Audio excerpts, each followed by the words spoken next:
The Jim and Terry Show coming to you from sunny and very autumnal but pleasant Bobcaygeon. I'm Terry. The empty seat is Jim.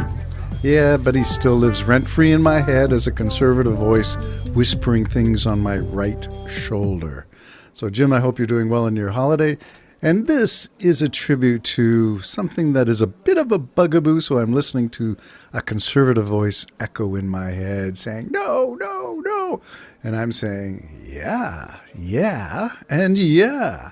What am I talking about? Well, being a unionist, I'm talking about the Writers Guild of America entering a tentative settlement. What? Yeah, 146 days out. Protesting every day. They have a tentative agreement. The longest strike in Hollywood history is over? Maybe. It's a tentative agreement, meaning, yeah, there's still some details to work out. Some I's to dot, some T's to cross in the fine language of the final contract.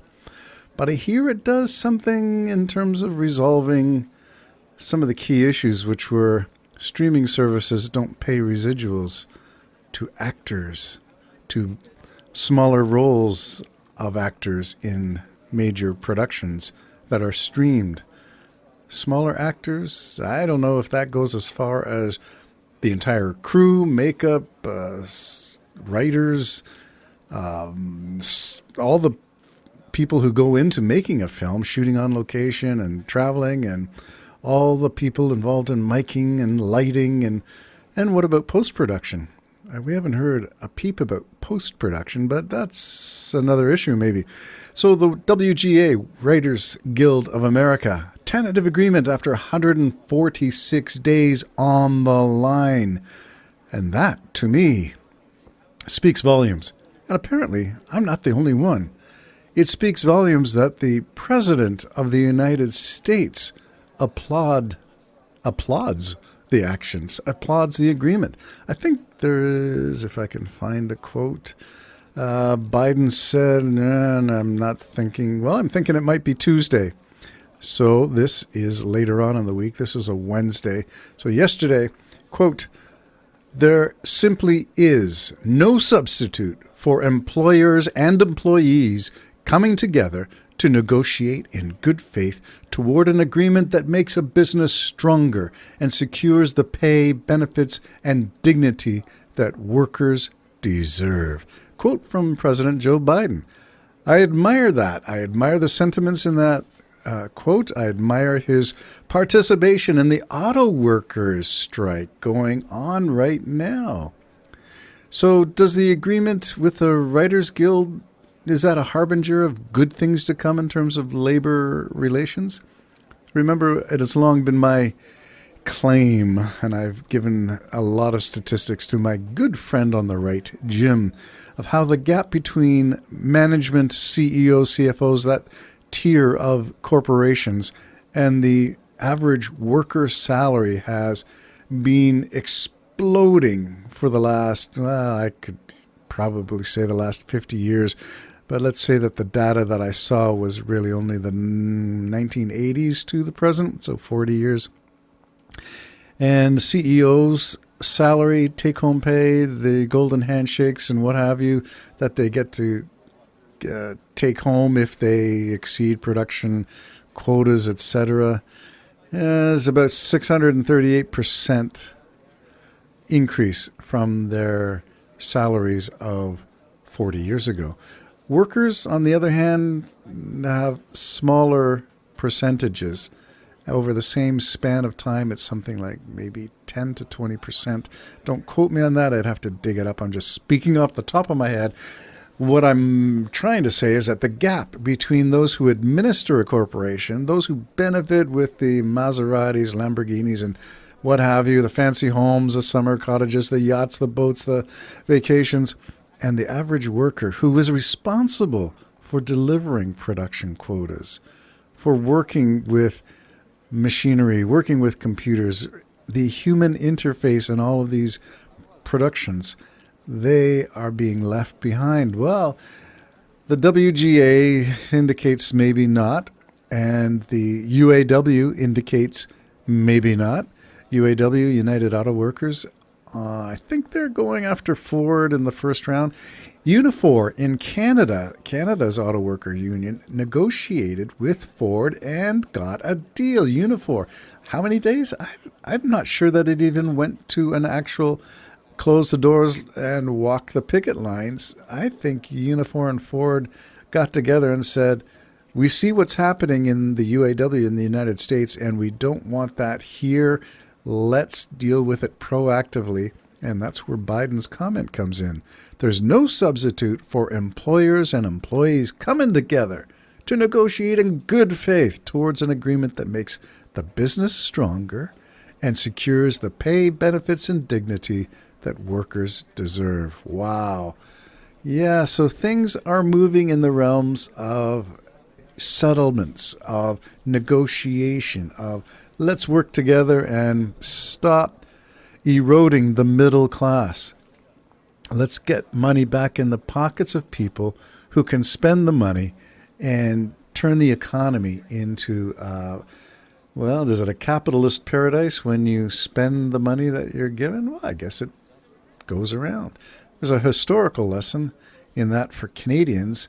I think there was a social credit, if I'm not mistaken, a party in the 30s and during the Great Depression in Canada, in which the policy was floated, and I think it was a Western province. I'm going to say it was Saskatchewan, but maybe it was Alberta. And the party, which was a provincial party that ran on a proposal that you distribute, and I forget the sum of money, but let's say in 1930, $10 would have been a lot of money. The government gives $10 to somebody. That $10 gets then spent.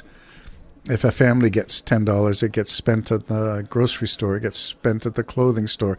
It gets spent on the petroleum products, the gasoline for the farm equipment. It gets spent, and it's the $10 distributes into the economy.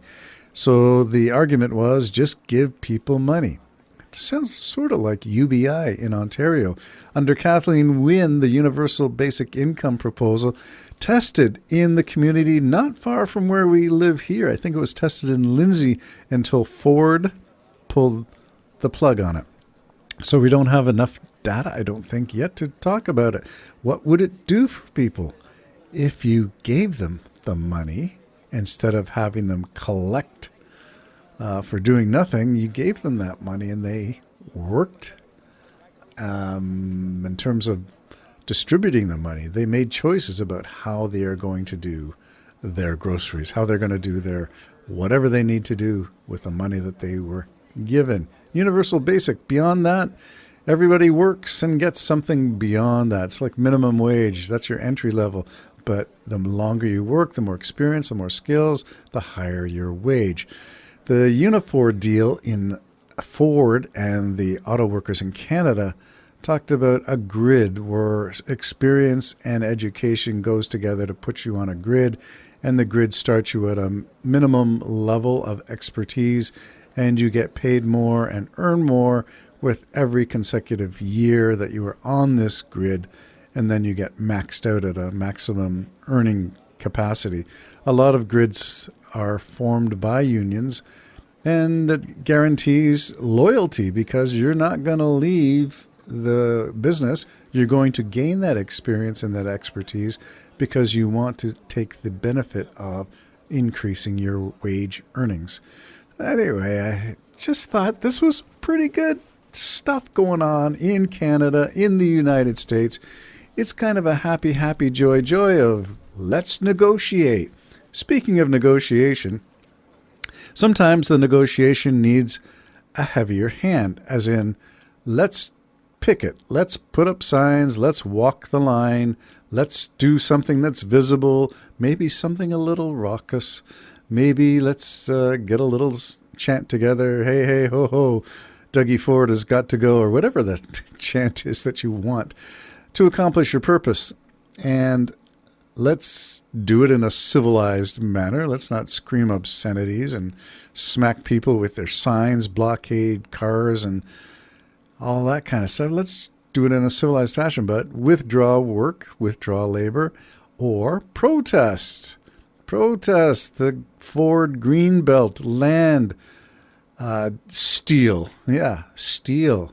It's government prerogative to negotiate this stuff and find the best way to create growth. That's a provincial mandate. Okay, but do it in the open. Don't do it in what? Where did they go? Did I hear about a mani-pedi down in Las Vegas? That's where one of the deals closed.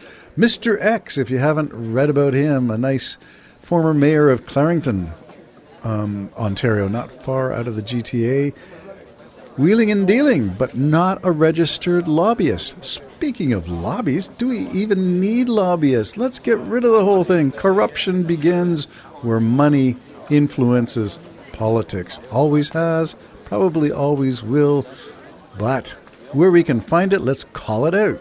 Mr. X, conservatives, lobbyists, money laundering. Is that in there too? Haven't read much about that, but I have read about social protest. Time, hey, hey, ho, ho, Dougie Ford has got to go. Is it time? Maybe it is. Maybe I can come up with a chant. Maybe the Jim and Terry Show can come up with some music fitting for a resignation. A resignation of a provincial government? Would that be too much to ask? Or do we wait for the next election? Well, we got ourselves into this mess because somewhere around 40% of the people voted in the last provincial election. Well, somewhere around 40% of those people actually voted for the Conservatives. That means the majority government that they currently have in Ontario, in Toronto, is a minority government with a majority number of seats. How does that happen? How does it happen that Democrats win popular votes and still lose elections? How is that possible? Oh, the mysteries yet to be uncovered on the Jim and Terry Show. Bye-bye for now.